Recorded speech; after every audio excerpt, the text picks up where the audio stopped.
Hello students, welcome again. See, when we study the 20th century literary criticism, we come across two terms, one new criticism and the other is Chicago School of Criticism.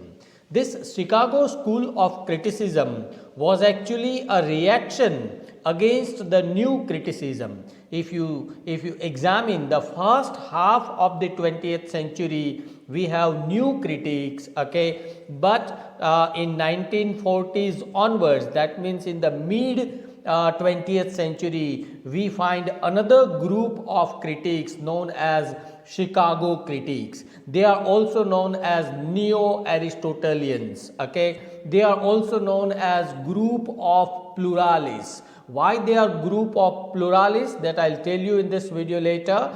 But this group of critics, okay, they are known as Chicago School of Critics. Why?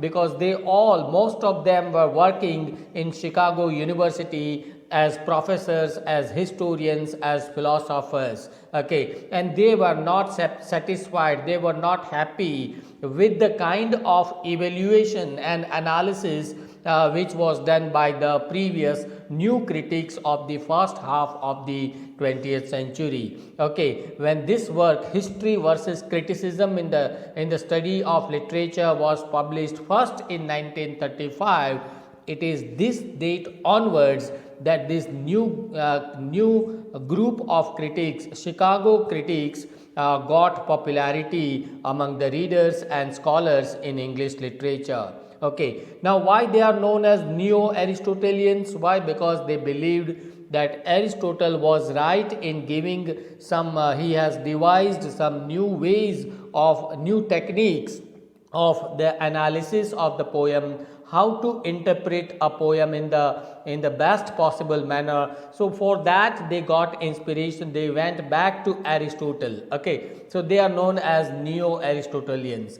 They are known as pluralist. Why?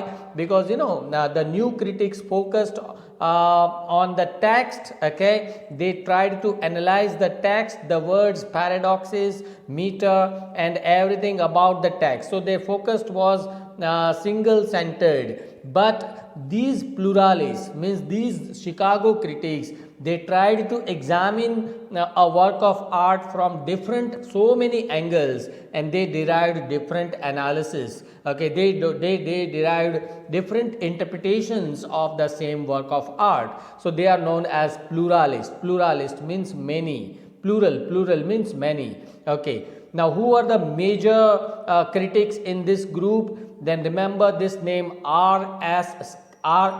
Crane. He was the leader of this group, and other critics in this group are W.R. Keast, Richard Makian, Elder Olson, and so many others. Okay, they started publishing some research articles on how to analyze a poem in Critics and Criticism, Ancient and Modern, in 1952. Okay, and this group were mainly against the new critics, and this group got so much popular in 1950s that later on in the 1960s and 70s, hundreds of scholars started following these Chicago School of Criticism.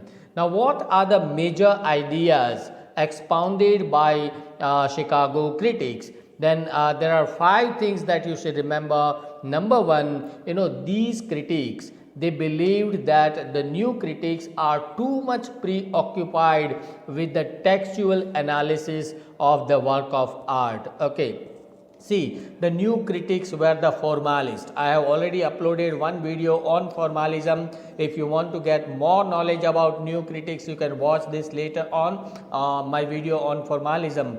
But let me tell it in short to you that the new critics focused mainly on how the words give us the meaning, how meaning is created by different images by the poet, paradoxes, irony, the language, meter and everything about the text. Okay, so their focus was mainly the text. Okay, but these Chicago critics, They believed that actually while doing this thing, they forget that the poem is actually an organic whole, because there are so many other things which involve in the making of meaning, which they are forgetting. So that is number one. Number two, they believed that the text has a biographical context. Okay, so the historical context, psychological meanings, the sociological context,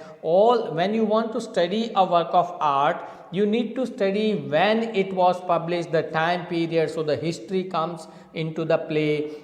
You need to study the context also, in which context, in which political situations, in which social situations the work of art was published. In relation to that social or political surroundings, you need to find out and fetch out the meaning from the text. Okay, so sociological, psychological connections of the text, okay, biographical connections of the text, all these things were ignored by the new critics, and that's why these Chicago critics believed that a work of art must be studied in relation to all these different aspects. Okay.